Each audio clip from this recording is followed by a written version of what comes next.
everybody. This is Malik Lenzonzo, and we are on GAN TV. The show is Talk to Me. Today, we are talking about somebody very important. And I will have with me Denise to help me out to talk about this author, somebody who's very special when it comes to children's book. I'm going to put a face on the screen so that you can tell us a little bit. First of all, welcome, Denise. It's been a long time since I see you.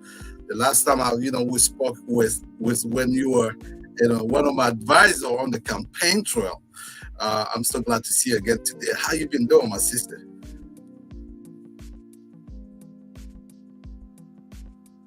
Hello, Denise. Can you hear me okay?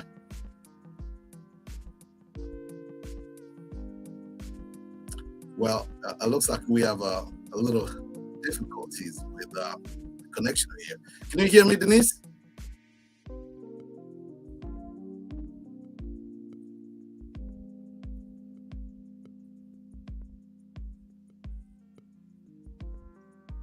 Hello, Denise. Can you hear me? Can you hear me?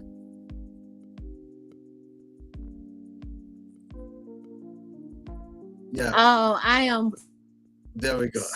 so well. Thank you. I have no complaints, and it's one.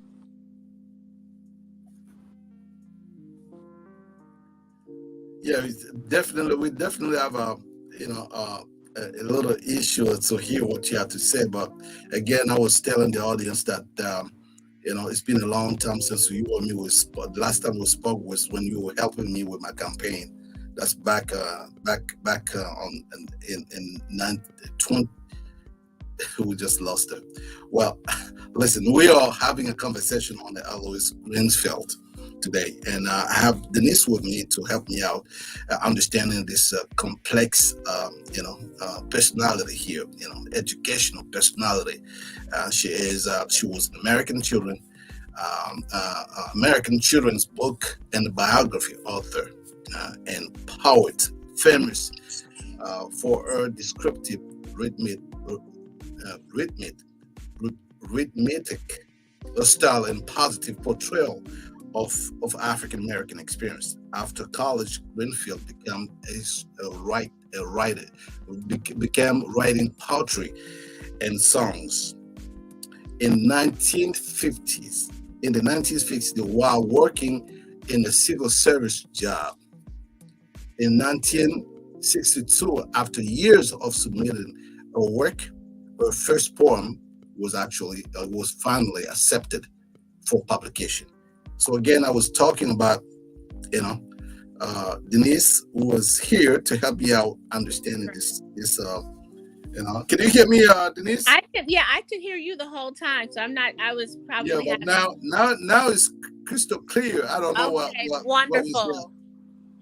I don't know what was the issue. Now I can hear you pretty good. I was trying to do my best to read Right. this piece. Again, let me remind the audience that this is Denise. You are on Talk to Me. We're trying to have this conversation around, issues Yeah. about, literature and also. So, can you please tell us a little bit about, Greenfield? Yeah. So, Eloise Greenfield was an African American children's storyteller, poet, book author. I think she had nearly 50 books that she had written. Originally from North Carolina, grew up in Washington, D.C., and I think really settled in the Silver Spring, Montgomery County area, and just is was a coveted children's author, and also just a real pioneer in being able to celebrate Black children, featuring Black children and the Black experience in children's literature, creating stories for them, about them. And so it just was such a huge loss to the writers community, as a parent, just it's just a huge loss. And so she passed last year, and with this book tour, we just wanted to be able to pay homage to her, and just show appreciation to her family. Absolutely. Yeah, you mentioned book tour. Of course, we're gonna certainly come back to the book tour. This is like just like you mentioned, an homage to this great author and Hmm. writer, and this big loss in our community, in the literature community as a Right. whole. Uh, Right. so the importance of this loss is tremendous, especially during COVID. A lot of people passed away, and we Yeah. never really have a chance to really speak about everybody. Everybody was we all were overwhelmed with what was going on, the pandemic. We were losing people left and right, and in between. There's some Yeah. important people in our community, just like yourself. Tell me a little bit about the importance of what we're talking right now. Why is that people like her are very important in our community? Well, I think the first thing is that we always need people to tell our stories. And, this isn't, necessarily specific to children's literature, but Black people, I always say that our narratives, we don't own. Everyone else wants to tell our story. Everyone wants to tell us who we are, how we exist, what our likes and dislikes are, what our place is in society, what our value is. And so when we have storytellers, especially for children's literature, it becomes increasingly important to be able to highlight those people. It's increasingly important for us to be able to identify those people, to know that there are Black people like Miss Greenfield, who focused on Black children and Black children's literature. Just the owning of our stories. We've been hearing this a lot about representation matters. Well, yeah, Yeah, representation does matter. that is. It and is. and And the children also, they want to know that the people that write the books also look like them sometimes. Share share the experience with them. It's very oh, important for oh this. it's critical. My daughter recently did a science project, and so her science project was I about. hope your second pair of glasses on your head is not a part of that project though. You, you have two of them. you One still on your head. I don't Right. know.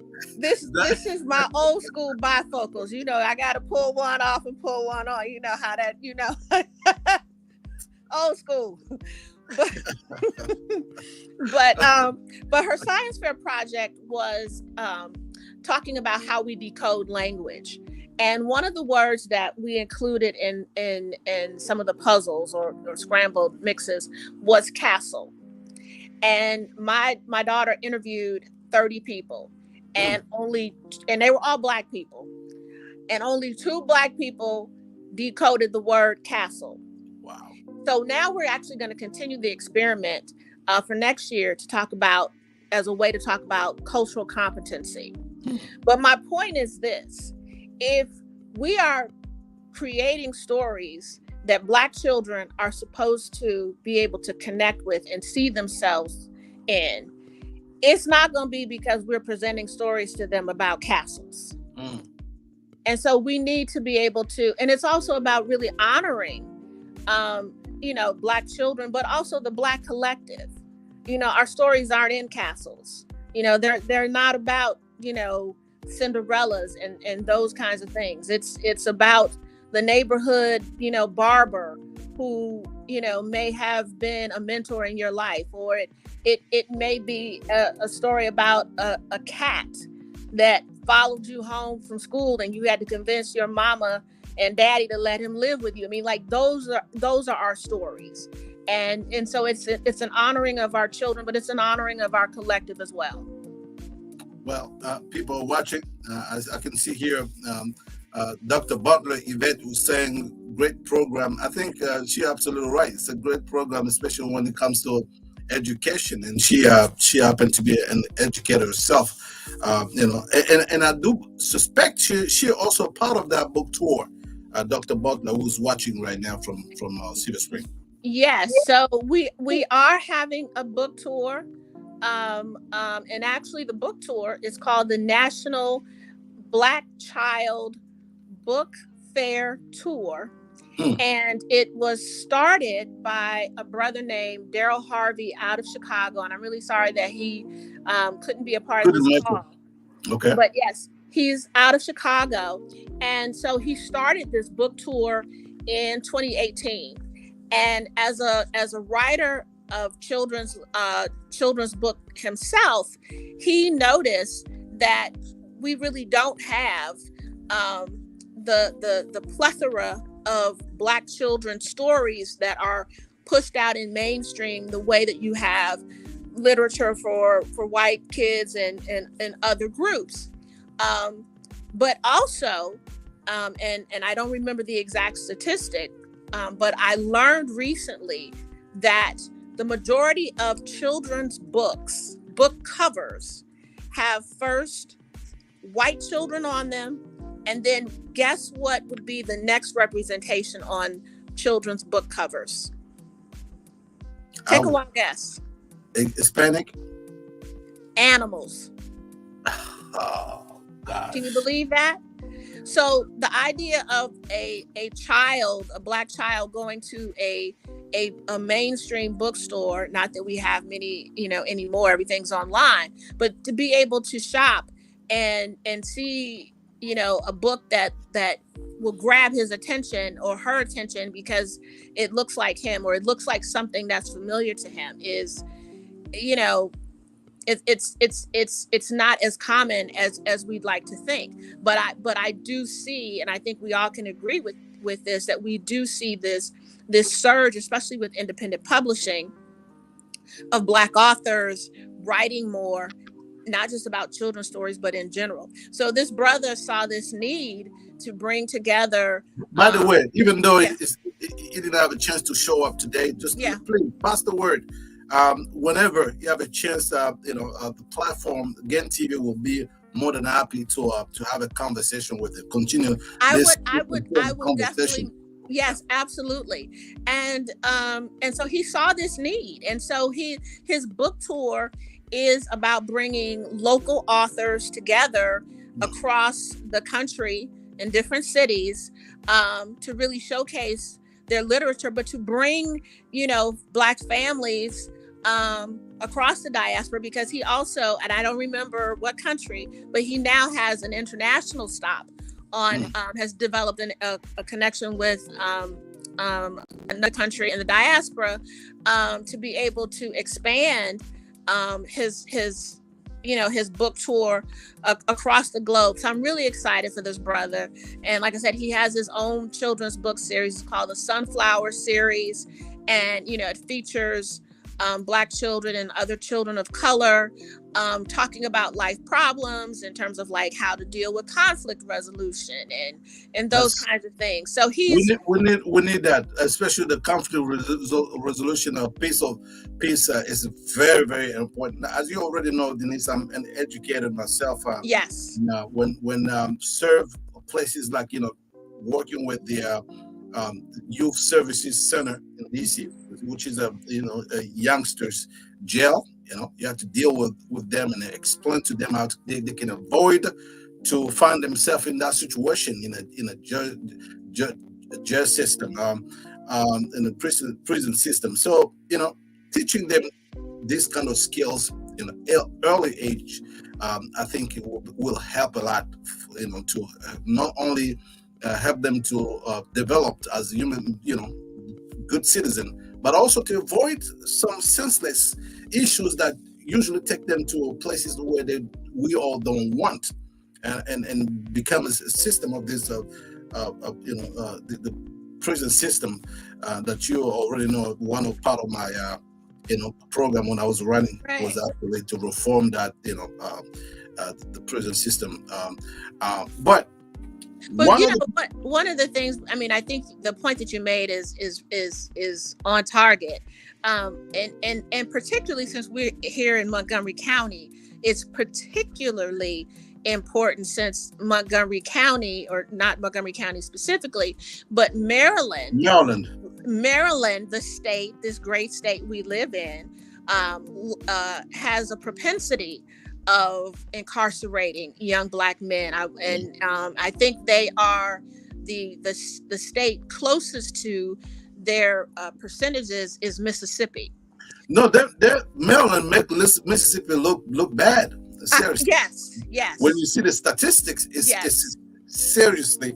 And I'm yes, glad that since this show has been watched here in the great state of Maryland, what we want to do is for this state to become great for everybody, not right, just a section absolutely, of our population, but the prison system here and the incarceration, especially for Black people in Maryland, is something. It's an issue that will send me back on the ballots. I need to go back and run again, because as long as these issues yeah, persist and our yeah, youngsters continue to suffer from this system, I think somebody have to stand up. That's why I think it's more this kind of a program, like said Dr. Butler, need to be promoted. We have to make sure we support that brother that you are you were talking about. That's why I want him to come back on the show I, and give us a little I more about this. It's about time that yeah, we continue to push this forward. But I do have an important question though. sure, Writing a book, that's what I do hmm, now. Uh, it's good. We have to encourage people to write books, whether it's children or even hmm, issues in our societies. But it's particularly on children's book. My question is, how often this book end up in the classrooms, for example? Because if the fact of writing the book is okay, because when we see the fight and the conversation, the pushback when it comes to critical race theory, for yeah, example, we see right, the right, pushback when it comes to just to tell the story, the history of this country. Because I believe whatever happened on this soil in America is a part of the American history, right? And when history is chopped out and we pick and choose what part of the history we have to teach to our children, it bothers me. So my question to you right now is that if we don't continue to push this work and that you guys are involved in, and continue to write and making sure that when our kids go to a library, for example, they have a choice, they have the possibility to read some of the stories written by people that share the experience that look like them. But how often these books actually end up in classrooms? You know, mm. that's Yeah, that's that's a good question. I don't see a lot of them, and I work for them I school have to, system. my daughter is in Catholic school in DC, a predominantly Black Catholic school in DC that is historically a Black Catholic school since 1846, I Wow. think, something to that effect. Um, so, or maybe it may be eight. I'm sorry, 1867, I think. But anyway, I'm getting the dates confused. But The it's a long 1800. time. It's Yeah. a long time. Mm. So I'm positive about the 1800 part, but because it was not long after we were freed. So, but here's my point. Um, it is difficult when my daughter, and I have three children who've gone through Montgomery County Public Schools. There were not stories that they were asked to read.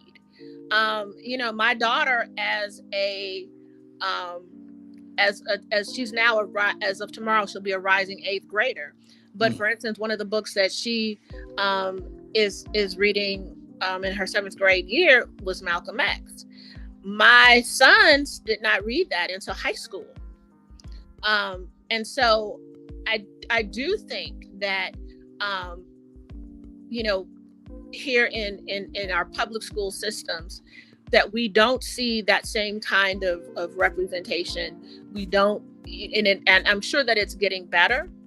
But I think, as you said, with all of this pushback, particularly on critical race theory, where most of these people who are pushing back on critical race theory have no clue what it actually means. Most of them cannot even answer.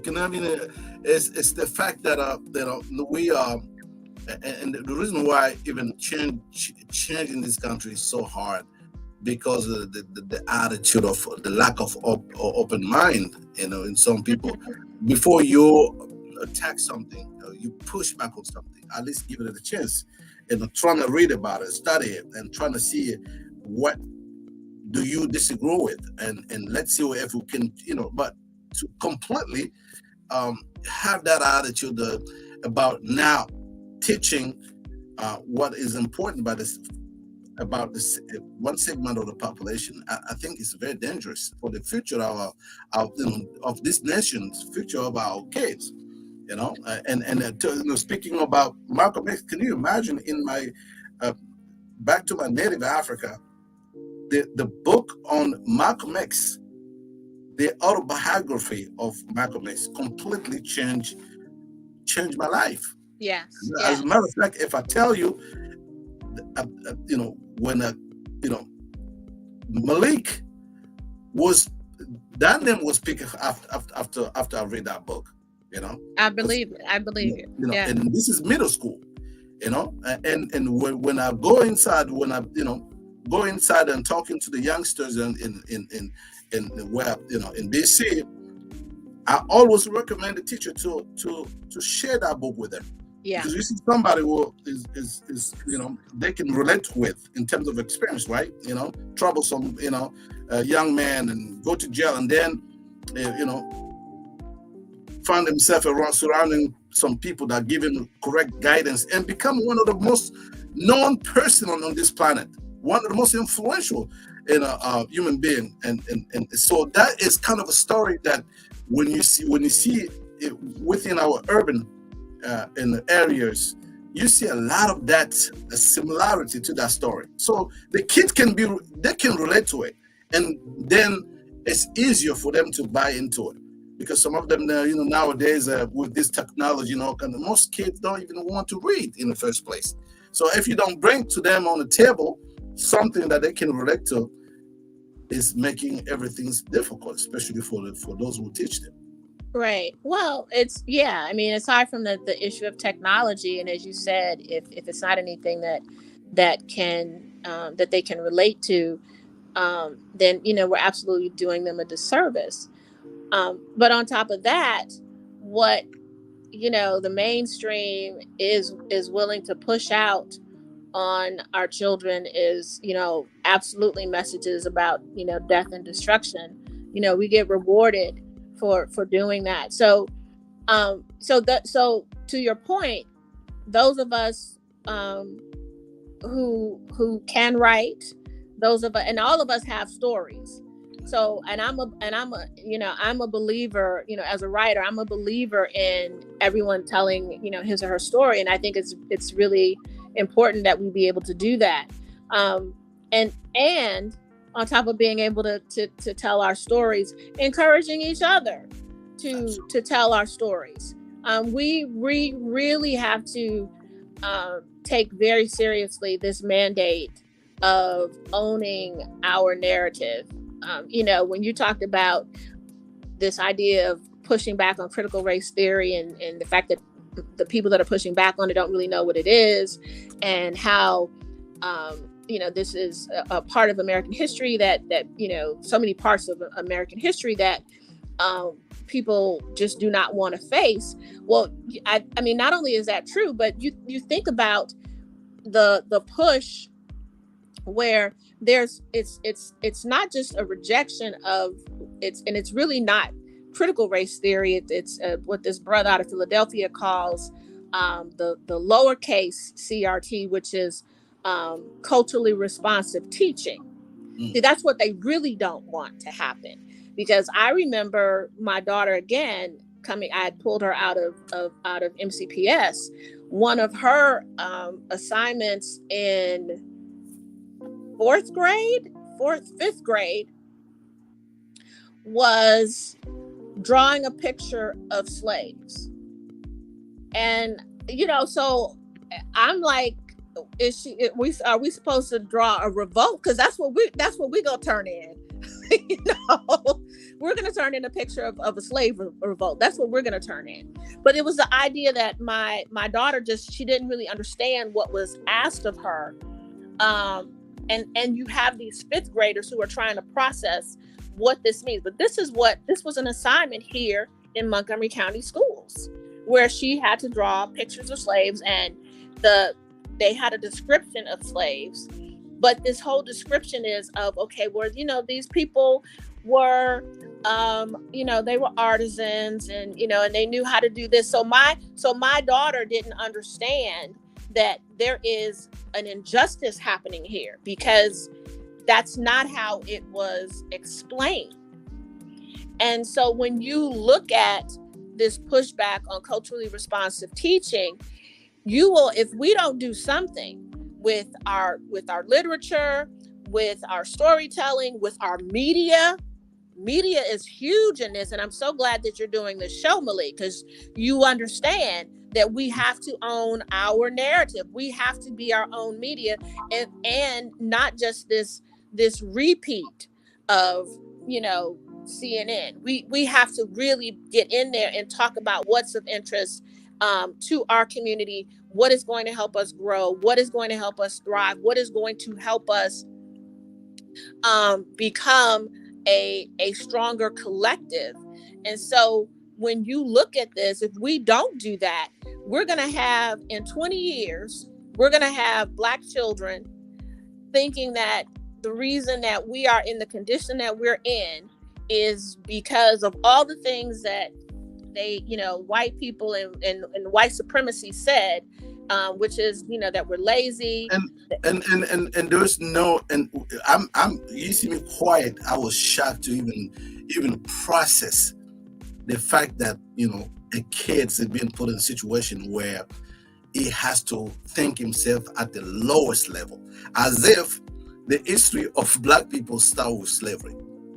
That is, I feel offended. I'm offended by that. Well, you know what though? Even with that conversation, the point about starting with, even if we're starting with slavery, the point that is never discussed is that there was a reason why Europeans went to Western and Sub-Saharan Africa. It is because they knew what they were bringing here. They knew they were bringing scientists. They knew they were bringing agriculturists. They knew they were bringing farmers. They knew they were bringing, artisans and chefs. And I use that term very deliberately because of the mastery that they had of cooking and preparing foods. They knew that that's who they were bringing. They already had currency, so they knew who they were bringing over here.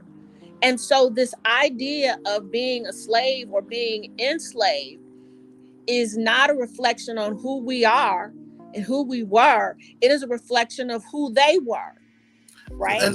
But I mean, if that is the fact, my thing is, why don't you teach everything then? Since you teach everything from, because around here, the Western Hemisphere, you have Haiti, just not too far from Florida. There's a revolution there. We'll talk about that revolution, the Asian Revolution. Speak about it. Speak about how these people were able to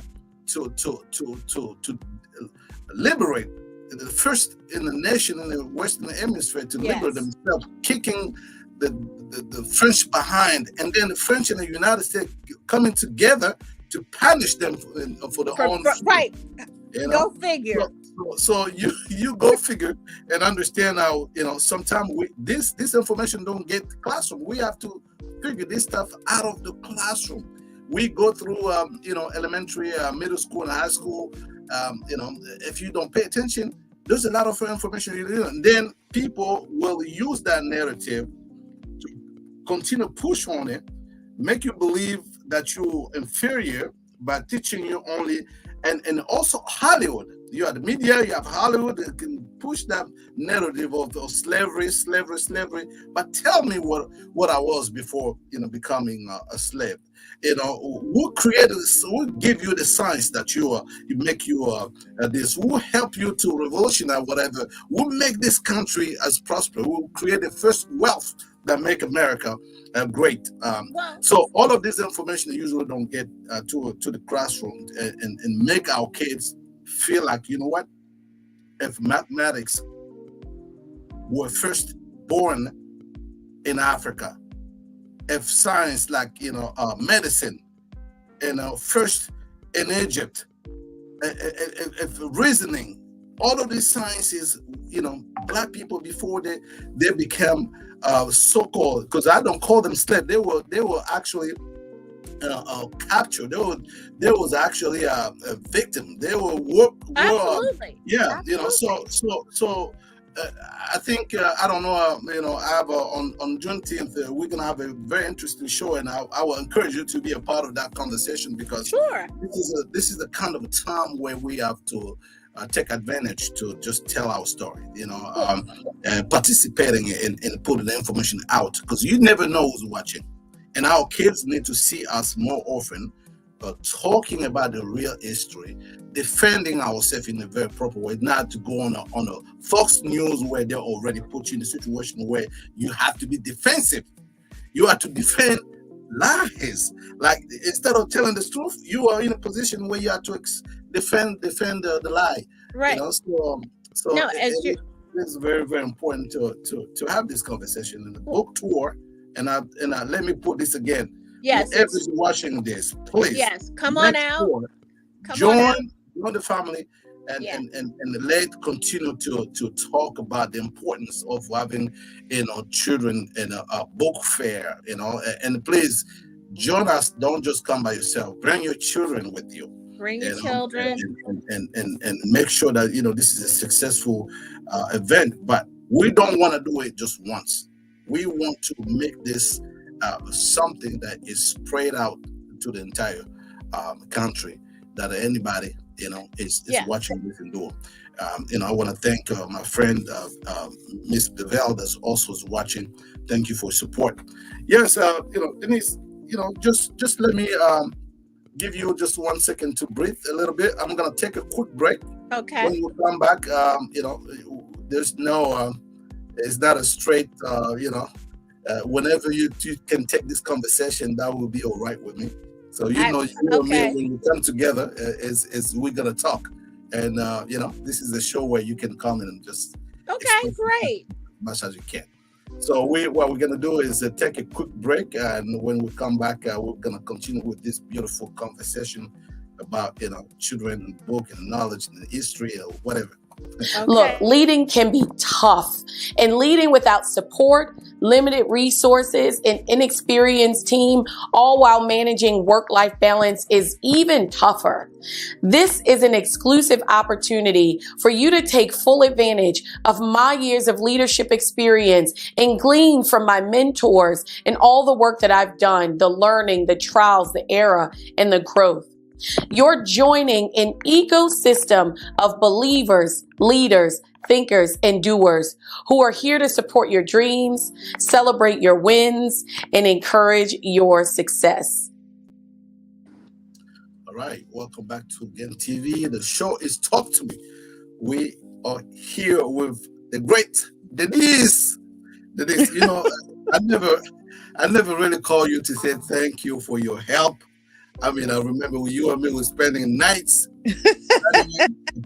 You're trying That to is talk to me. great. I do appreciate when you have this kind of a support system around you, there's no way but this is succeed. So I want to, honestly, thank you for your time, the time you put together, and of course the one and only Dr. Butler. That is, the man, that woman. She is something, Yeah, she's a powerhouse. Yeah, that's a powerhouse, So let go back on this conversation about the importance of us getting involved. If you don't write a book, make sure you encourage kids to read one, and also making sure that we share the information about our own authors. So it's very important to read everything, but it's also important for our kids to read stories that speak about them. I took the example of Malcolm X. Who knew that some kid in the Central Africa can be influenced, can have the impact of somebody, here in the United States, because I could literally relate to it, and it helped me in my education. And here I am, and so I think it's very important for us to push that forward. Again, I don't want this to be a one-time event. I want this to continue to be the conversation to take part in not only on platform like this, but also all of us parents. We have to make sure that we involve our kids in here. And I'm gonna read really quick. You both are super awesome. Thank you for this conversation for ourselves and for the children. Thank you so much. Thank you. Also for your support. Always very supportive. So, what else we should know Well, about? you said something about even Hollywood, and I am so critical of Hollywood for a lot of different reasons. But sort of, on par with what we're talking about in terms of like children's literature, it's also being really critical of what Hollywood is pushing out to our children. And and yes, we understand that representation matters, but just because representation is there does not mean that the message that our children are getting is factual. And so, for instance, like one of the examples I like to use is when we got our first Black Disney princess and Princess Tiana, and everyone was so excited, and I completely understand why little Black girls were excited, because I know when I was a kid, growing up in Chicago, and even if my mother wanted to take us to go see those movies, which she didn't, because my mother actually did not allow us to read fairy tales, because she said, one, they're too white, two, and she thought that they were evil, like they didn't respect children. And she's like, no, I'm not gonna let my kids read that. So she never let us read fairy tales, and I didn't read fairy tales to my children. But I do understand why everybody was so excited about Princess Tiana. But when you look at that movie, and I did watch it, like they, I was about to use a word that I'm on public radio. Can't say that. They took Haitian religion. They took Haiti's religion. What, with the voodoo? Yes. And they made it something that it isn't. They presented a very racist, colonized, diabolic. This yes, kind of diabolic. Yeah. That's what they did. But I'm not gonna cut you, Denise. This is so awesome. If you can keep your thought, that would be awesome. But I'm just have to put this in this conversation. I don't know. You watch Birth of a Nation. Birth of a Nation, where that is the movie that galvanized the Ku Klux Klan in this country. Mm-hmm. Okay, mm-hmm. And the reason why that movie were able to galvanize the Ku Klux Klan, because the Black man was portrayed as the somebody who is creeping, who is somebody who that have to be taken out of the society, because it was dangerous for the white woman and then you see what happened after that, right? And then when you see movies about voodoo that they don't understand, because voodoo didn't born in the 80s, this is something that comes from Africa. But since they didn't understand what was voodoo, then it's a mystery, it's darkness around it, and it created some kind of stuff so people can be scared.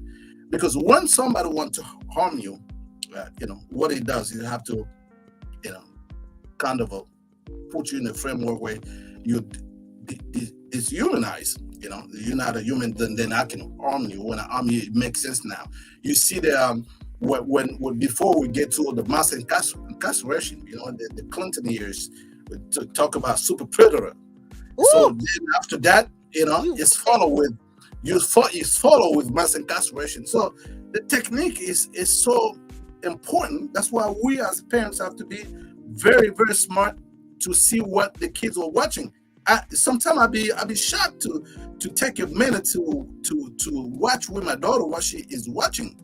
There's a sexual element in the cartoons, and she only 6, and even when before she get that, kids under 6 are watching this stuff. But there's a lot of stuff that even exposed to our kids that if you don't pay attention, they receive those negative messages, and they grow up with it and thinking this is normal. So I'm so sorry to cut you off, because that is something that was coming to my mind, and I have to just put it out there.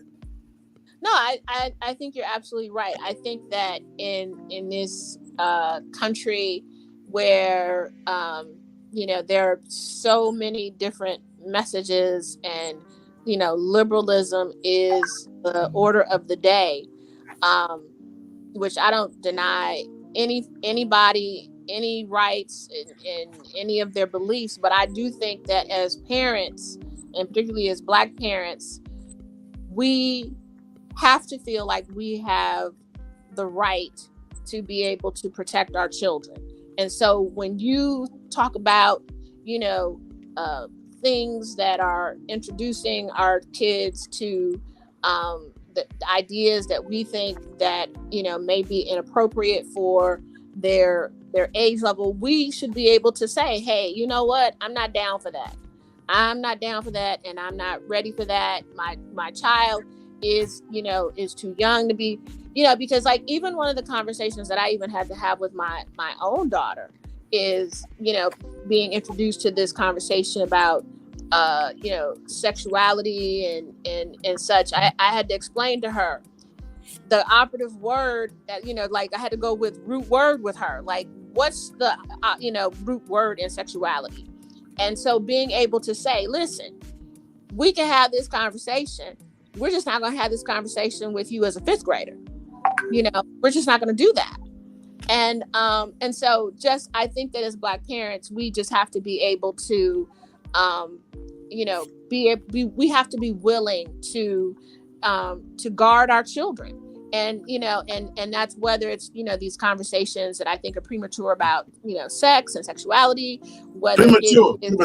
I mean, it's know, too. I mean, we as and this is also our responsibility. I told my daughter, you better go play some ball and leave me alone. I'm not having these conversations. Yeah. What's the urgency? What's the urgency Right. of teaching kid, prematurely about their sexuality? I mean, this stuff come naturally, but the push on, I mean, it's just amazing. And I know there's a lot of stuff in our society. There's other people in our society that need to be considered. Absolutely. Avoid to be having privilege, prejudice about other people. But there's a lot of issues that are still here before that we don't want to address. How come? More than 400 years after, we still talk about police brutality. We still talk about the right for Black people, but yet when you see how aggressive some issues are when it comes to some portion of the issue in this country, it's just ridiculous. It's ridiculous. It is ridiculous, and I'm gonna be I'm going to be real honest, because I'm with family, we Black folks, here's the thing. As Black people, and I hate when I hear Black people say, oh, we're not a monolith, because I don't think anybody else on the planet like talks about their community in that way. Because what happens is that there are some issues that everybody in the white community agrees on. There are some issues that everybody in the Asian communities agree on, and we seem to not have that within our community. And I think a lot of it, if not all of it, has to do with these messages of of that white supremacy is pushing on us via it's different movements like feminism, which I think is white supremacy's foot soldier. But by the way, we talk about we being the only community. This kind of it's weird when you see it. We the only community when you say feminism and should be universal. But Black women seems to be the one pushing on this being strong woman. We're the only woman in the community that talk about being a strong woman. From what? Yeah, and I'm not a feminist, and I will tell people in a minute. It is for Black women, and I think this is true across our community. And this is how white supremacy is so diabolical, right? So, we did the chattel slavery. They thingamatized us, right? We were things, which meant they could do whatever they wanted to us. So we have this chattel slavery. They thingamatize us. Then there's this war. We're free.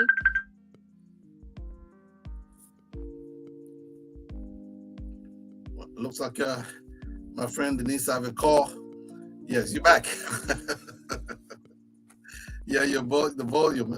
Press on the you've been muted. Press on the microphone. Your microphone is closed. The microphone.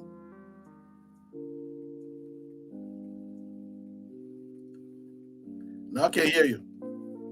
Press on the microphone.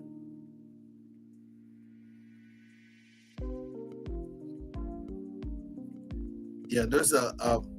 Hey, sorry, I didn't realize it muted. Yeah. Okay, so we have this chattel slavery.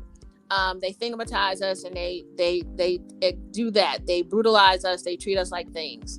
Then there is this war, and we basically freed ourselves once we realized that there was this opportunity. Then they don't like that, and then we enter this Reconstruction period, and then it's like, oh, wait a minute.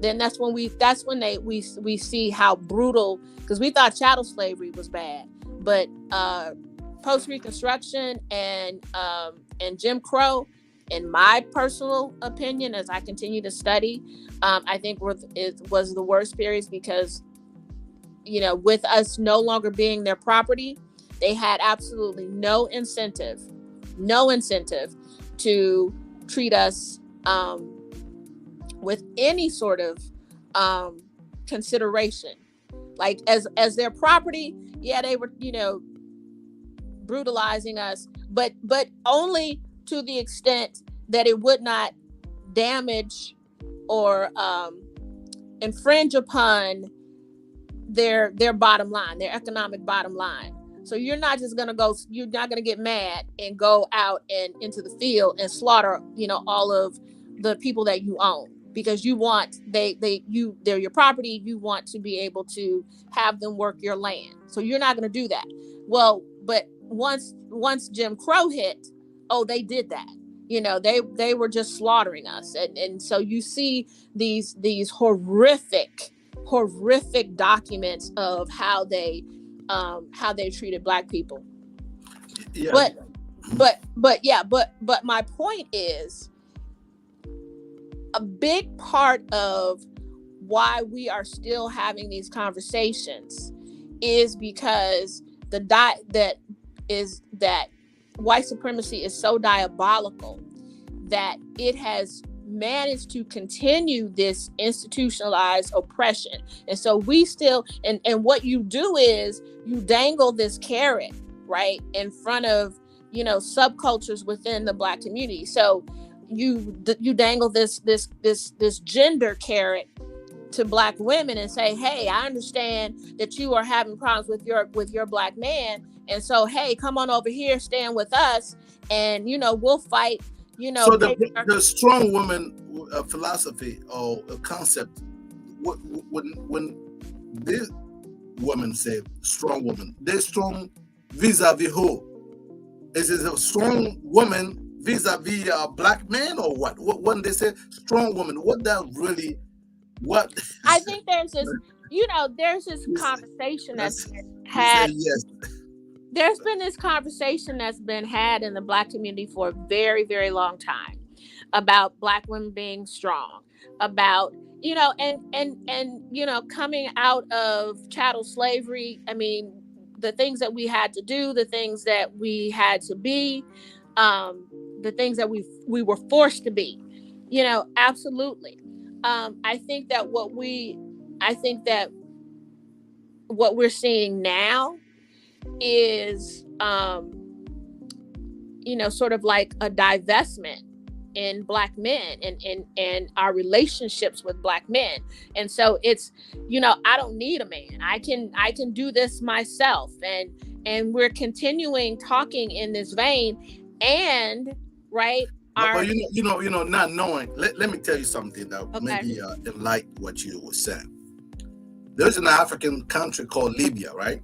That was one of the most prosperous country on the continent. They didn't have an exterior, all the gun stuff that you already know. When you get married, okay, you get married to a man, the government will give you incentives, right? They help you to have a house. They give you money to start the life, because that is a natural process. They encourage you to be a family, right? What I found out in the United States is that when you're single, the kind of incentive that is given to people that they married, they create a family, all kind of stuff, or given to the woman here, especially the Black woman that is single. So what's the purpose of the government doing that?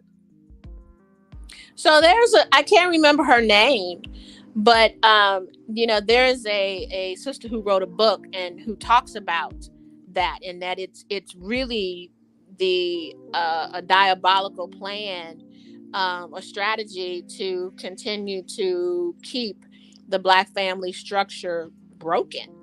I did a show a couple of months ago on WPFW, sort of talking about that issue, and we were actually talking about homelessness in Montgomery County and across the country, and how it is that the face of homelessness is women and children, when in fact disproportionately Black men suffer from homelessness the most. And no one is talking about Black men as being homeless. No one is talking about Black men as needing help. And so the conversation veered into exactly what you were talking about, these incentives. So I had mentioned these programs that are cropping up, Detroit, I think Oakland, and some other cities, where they are giving Black women a flat amount of money over, and it may be something like $200, $300, $400. Let's say it's $400 a month, right? No strings attached, and that's air quotes. And it's, they can do what they want with it. And this idea of them being able to supplement their incomes or be able to get on their feet. In every case that I've read so far of these programs, the eligibility requirements specifically state that you cannot have a man, like as in your husband, as in your partner, as in the father of your children, living with you. And I thought to myself, oh my gosh, this is like going back how many decades, with the original welfare. Like, what are we doing this again? And these are supposed to be the new progressive programs. Now you can, and one flyer that I read said you can live with someone else or have someone else live with you, as in another woman, another single woman, but it could not be a man. And I thought, this is crazy. And if we as a community do not understand what they are doing to our families, we are in big trouble. And so you see these carrots being dangled, like I said, for Black women, and all this Black girl magic, all of these new programs, pushing Black women. Sister Bevel's, Tamika Bevel, have a different view when it comes to we mentioned a strong woman. She said no, they are saying that women are strong because of the struggle we have to experience, because of the effect of Jim Crow laws, the effect of post-slavery, and how the U.S. has beaten down the Black men and our Black children. I think she kind of agree with what she's saying. I don't think we're saying anything different at all. I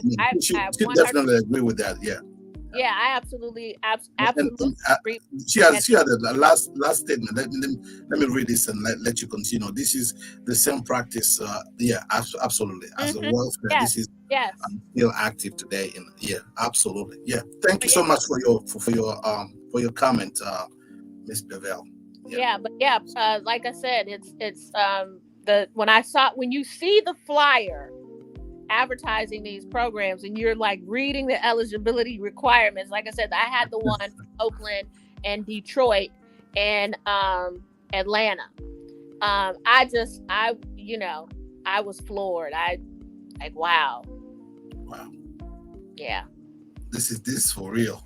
This is I've been telling people, we're in a race war, and whether or not we want to acknowledge it, whether or not we think we're prepared for it, we are in one. But you know what scared me the most, and not scared me though, where I'm very confused about the entire situation, is that you come to catch me, right? Capture me, and I as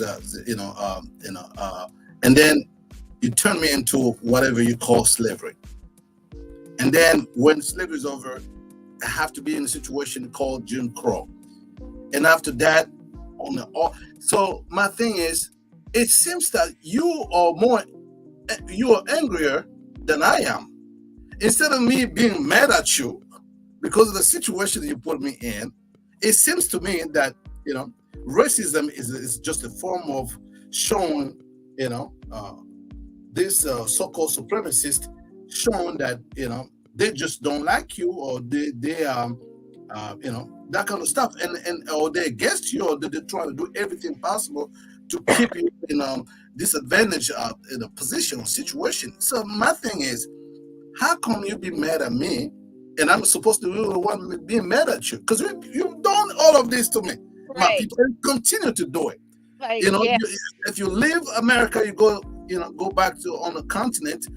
Colonization is still there, called neo-colonization, and the fact that even to this day, you still see the United States passing some laws. I have one here that I'm going to have a show on, right here. HR 7311, which is the United States saying if Africa dare to deal with a country like Russia, like for example, right now they will try to do everything to prevent Russia to have some kind of economic relationship with America, with Africa, because Africa is supposed to be the land where we go and get stuff free of. We cannot allow Russia to go over there and have businesses and doing stuff with Africa. I'm like, you gotta be serious. Who are you to say that Ukraine have the right to choose whoever they be friends with? They can be a part of NATO, right?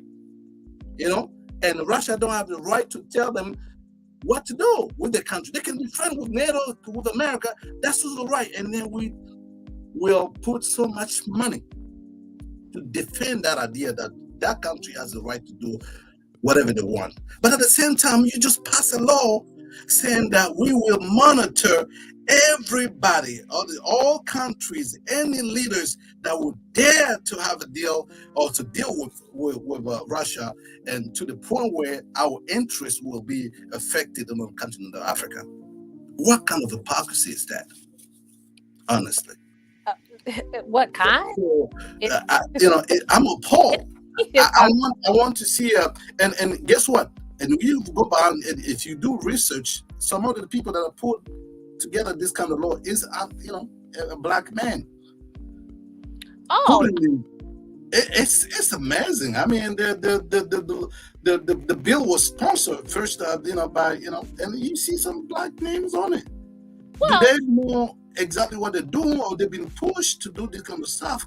So I think it's a combination of all of the above. I mean, so, to your first point about why, white supremacy continues to, for lack of a better word, bother us.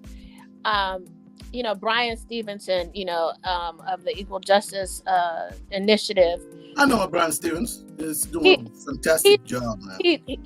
He said something a couple of years ago that I've just been holding on to because I just think it's brilliant. But he said, we talk about America's original sin is slavery. He said, no, that's not the original sin. He said the original sin is the lies that they told, and the refusal to face that lie. Right. So this hypocrisy, right, is this continued routine behavior where you can just that you continue to embrace these lies, and no one is correcting you, right? No one, and if there is an opportunity to correct you, then you're silenced, you're hushed. Black people are not supposed to be in these meetings and gathering and then our Black media, most of our Black media isn't helping us. I mean, I think that's one of the reasons why, quite honestly, the Black News Channel failed. There's a brother in Costa Rica, fabulous journalist by the name of John Jeter, who did an article about the failure of the Black News Channel. And the failure of the Black News Channel was that, you had these reporters who basically wanted to sit and lecture to Black people. This was not a conversation about, or reporting about what is at stake for us, like what's of interest. And so you see these, when you talk about Black names being on some of these bills. Well, the brother Greg Marcel Dixon, who's running against Clyburn in South Carolina for House of Representatives, was talking about Clyburn's record, which is awful, and he mentioned a bill that Clyburn had authored giving some land to Native Americans, and he's like, which Native Americans have been able to capitalize on to be able to have some, economic resources for their community. And he said that he will not do this for, the Black South Carolinians in his district. So, to say that you see, and the Black people in this country are native Blacks that they were here before America was America. Before and America, the mule and what 100 acre. What was the premise again? A mule and 40 acres on a mule. What happened to that one? And not to mention, and so and I really hope, shout out to Marcel Dixon. I really hope that this brother wins. I mean, his agenda is so pro-Black, and he just needs to be able to, prayerfully, he will get more exposure. By the way, Denise, why is being pro-Black has to be against white? Why is that? I never understood that. If you love yourself, you got to be against somebody. Well, that's all, but they only say that to us. They don't say that. You go to Chinatown. I love Chinatown. And Chinatown, everything about Chinatown says that they embrace their culture, that they want you to embrace it. You know, this is they promote their culture. So no one else is discouraged to do that except for Black people. And, you know, and part of it is that it continues, you know, this narrative about being able to control us, us not having mobility. I watched a documentary a couple of years ago, and it was called Driving While Black. And so I thought that the focus was going to be like, you know, police stopping us and that kind of thing. And it was very, very clever, very, very clever title.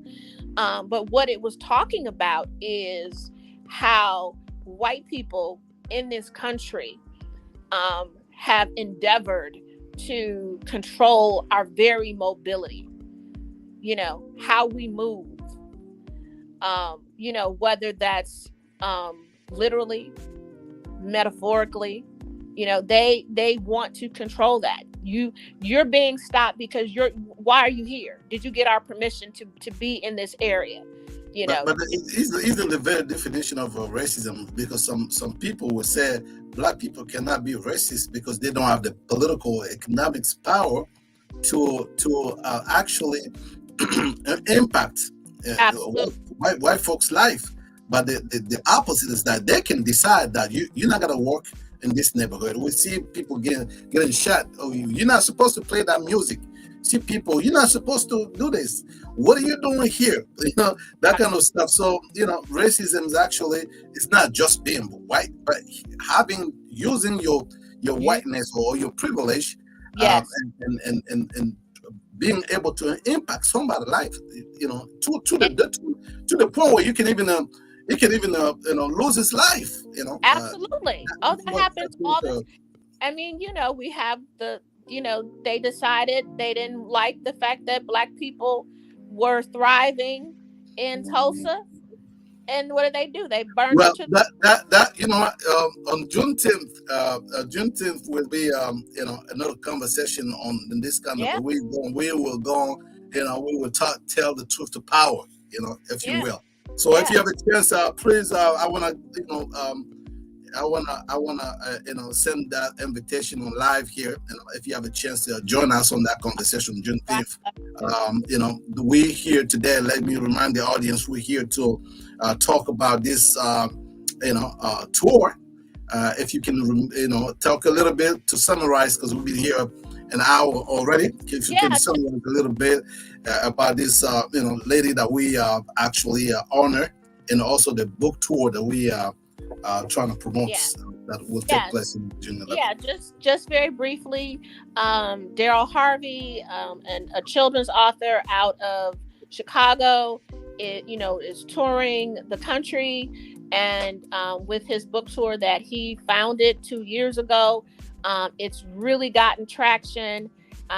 You know, he has a summer and fall tour. He's already prepared dates for the fall, and essentially what he is doing is promoting Black children's literature, and also specifically local Black authors. So understanding that, you know, being able to have our children celebrated in literature, have them be able to see their stories represented, being able to use that as a tool to encourage them to be readers, to be lifelong learners, you know, all of those things are very important. So I hope that everybody comes on out and joins us for the book tour. And as part of the book tour, we are taking time to honor Miss Eloise Greenfield, who passed last year, a pioneer in Black children's literature, almost at nearly 50 books. As a you know, poet, children's literature, just an incredible writer, incredible artist, and human being, and just, the idea of having someone, from our community who was so dedicated, to just just dedicated to acknowledging and celebrating Black children is so important, because we have to do more of celebrating our children. So that's what we're doing on Saturday, June 11th in Silver Spring. So everybody, come on out, please. Listen, I can say more than what you already said. That's absolutely right. This is the time where you have to put your money where your mouth is. Because usually we spend our time talking about on important subjects, and this is one of the most important: the education of our children and the support for those who are actually at the forefront of this education operations. So Denise, it's always a pleasure to see you. It's a pleasure, and the next time I won't be in sweats and have 2 pair of glasses listen, on my face. But I so appreciate you having me. It's been a great conversation. Obviously, I don't think that your audience realized this was actually a catch-up moment for us. A big catch-up. That was a big one. Listen, we here since when? It's been an hour and 11 minutes Yes. since we've been talking. Yes. So that's different, because usually my shows goes 35 minutes, 45. If you were able to keep me here for an hour, that means that was a good catch up. We need another conversation just after this show, because there's some question I want to ask you. Okay, sure. I love being here. So, like I said, this was our catch up session from those days in Silver Spring. Absolutely. Please come back again. You will always be welcome on the show, and it was a pleasure to see you again, ladies and gentlemen. That was my sister Denise. Thank you. I appreciate it. Listen, I definitely will give you a call, a ring, and so that we can have some, because I have a very important question to ask you. In the same fashion we have before. Absolutely. So you take care of yourself, and we're going to continue to promote this. Please join us to this conversation. Very important. If you love your children, if you think this is an important conversation to have, please make sure you put your money where your mouth is. This is a Black Child Book Fair tour that is coming up June 11, and this actually 633 Slago Avenue, Silver Spring, Maryland. Again, that was Talk to Me. My guest today was Denise. A lot of you don't know Denise. That's a powerful woman. This woman is a very powerful, but she will have a chance to come back and continue to educate us, give us some knowledge, and also making sure that our kids are following the right people. Nowadays, through social media, everybody's a leader. Everybody says something, and you want to make sure that your kids listen to the right people. And these are the kind of people, Denise, Dr. Butler, there's a bunch of them that you will see from time to time on this show. My name is Malik Lenzanzo. That was Talk to Me, and our show for today is almost over. Thank you for everybody that were able to participate. Your comments are very important to us. Go on our sites. Soon we'll be on a Roku channel and Apple TV and all that. Check our channel. Please support us so that we can continue to bring good and great content. Okay, so I'll see you probably next week or tomorrow or another time. Peace out.